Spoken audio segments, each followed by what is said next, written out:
அக்னியால் பாதிப்பு ஏற்படலாம்.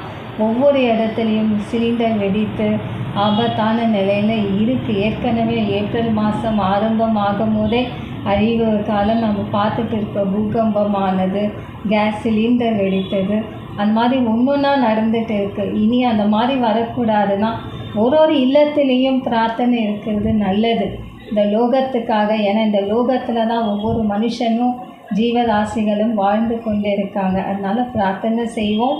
நம்ம கோவிலில் என்றுமே நம்ம தினமும் பிரபஞ்சத்தையும் பஞ்சபூத சக்தியும் பக்தர்களுக்காக நான் தொடர்ந்து பிரார்த்தனை செய்வோம்.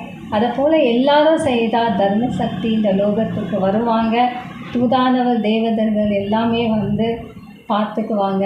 நம்ம கடமையை நம்ம செய்வோம். அதன் பிறகு இறைவனிடம் சமர்ப்பணம் செய்வோம்.